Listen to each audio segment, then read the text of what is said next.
All right, y'all. It is Thursday, pre-Friday, Friday Junior, Friday Eve, Thursday. We got a good day of stuff planned here. So I want to clarify and recap some of Ashley's announcements. Yesterday was too late to order Murph shirts, but the ones of you who did tell her, I was able to get those in because you guys are before the people who order the shirts were awake. So I got those in if you told her yesterday. 2, Dr. Taylor is coming Saturday. It is not treatment. This is a mobility and activation like seminar hour.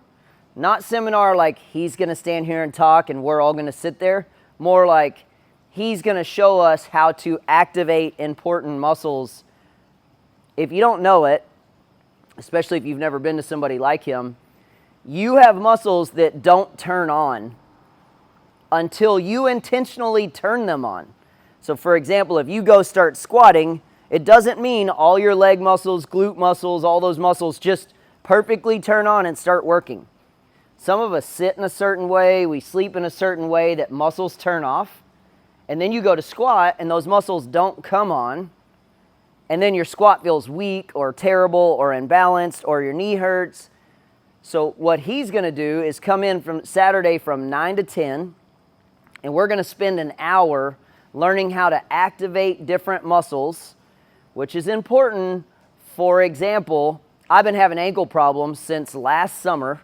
I fell off of a deer stand I was building, like 13 feet, and landed on my side. And I've been having wrist problems, elbow problems, and ankle problems. Several days ago, my ankle just gave out on me. I would take a step and my ankle would just buckle. I had no strength. I couldn't get up on my toe. Like my ankle was just collapsing. So I go to Dr. Taylor. Turns out that I'm not getting the right rotation out of the bottom part of my leg. He showed me how to do that. I instantly went up and down on my toes again. Like, it was instant. I had the same issue with my arm. I was having issues with my elbow and my wrist. It turned out that my forearm wasn't rotating over. Apparently, when I fell, I moved my shoulder around, I moved something in my knee, and then I started avoiding that, and I developed an imbalance. That's all of us. All of us have these imbalances where certain muscles come on, certain muscles don't come on.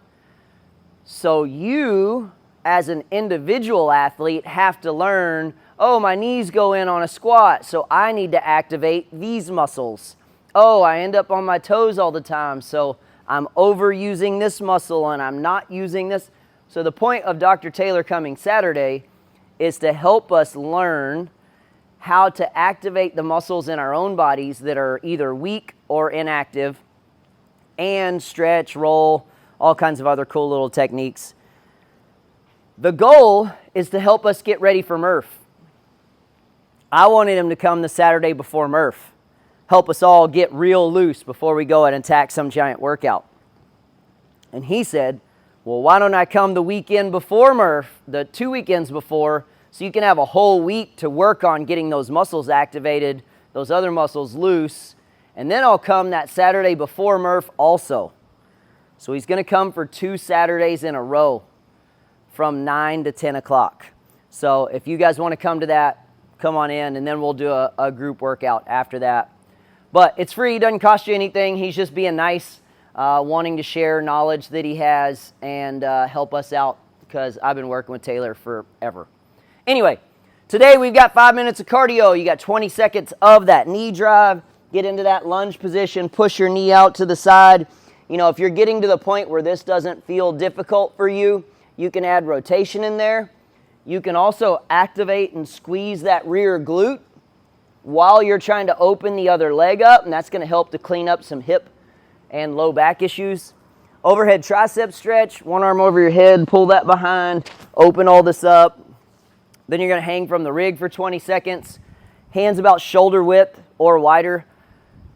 If you want to get a little more out of it, you tuck your belt buckle up, keep your shoulders down as you're in that hang, keep your head neutral, just breathe. Standing split stretch walks, same as usual, Go to one side, work your way across. Oh, my hammies. Yeah. I spent 5 hours digging yesterday in my yard. I was smoked. 5 super slow air squats. So that is exactly what it sounds like. You're just really slowly working through. What I like to do is try and feel even pressure on my feet. When we squat quickly, a lot of times you'll drift to your toes and just spring right back up. Or you'll go all heels and spring right back up. When you go slowly, you have the opportunity to feel all the wonderful things that are going on in your body while you try to squat. Then we got wall balls today. And as promised, the reps are continuing to go up because that's what everyone loves, is more wall balls. We are going to do 20 rounds. Each round is 30 seconds.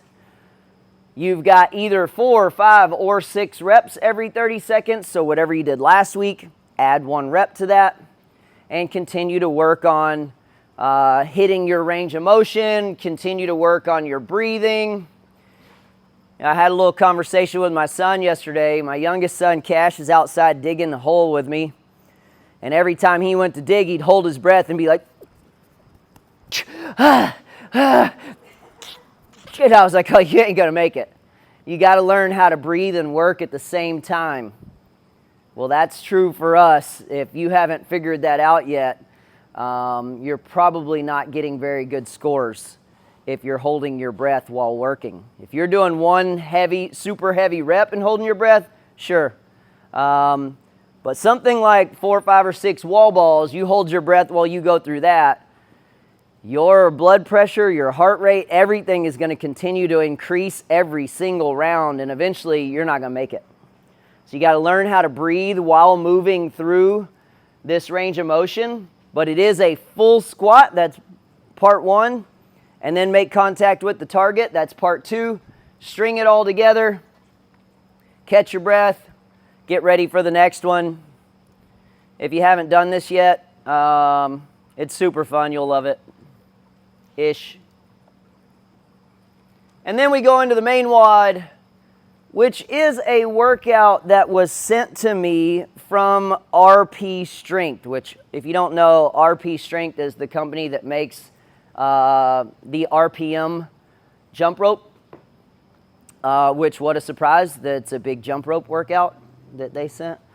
And so the goal here is, this one's called Against the Spin. On the top is the workout that they sent, which is you have a 10-minute time cap. You're going to try to complete 300 double unders or 400 singles if you're doing the burn. And when and if you finish those reps, you are then going to take a barbell and do as many squat clean thrusters as possible in the remainder of the time. So if it takes you 7 minutes to finish the jump rope, you got 3 minutes left to do as many squat clean thrusters. That's 1 rep. Then you go back to the ground. Go back to the ground. If you're going to go 95 pounds or heavier, you could drop every rep if you want. I am going to do singles on that barbell. Plus, your squat clean thruster is going to feel a little different after doing 300 jumps. It's probably going to be more than 300 jumps because I'm guessing you'll mess up. I will also probably mess up. So, anyway, you're going to knock out your jump ropes. Whatever time is left, you're going to spend trying to do as many squat clean thrusters as possible. Your score will be the number of reps you completed with the barbell. That's it. That's the whole WOD. Any questions on any of that? Sweet, let's warm up. We got 4 minutes of cardio. Sorry, 5 minutes of cardio. Yeah, you can do it, Katie.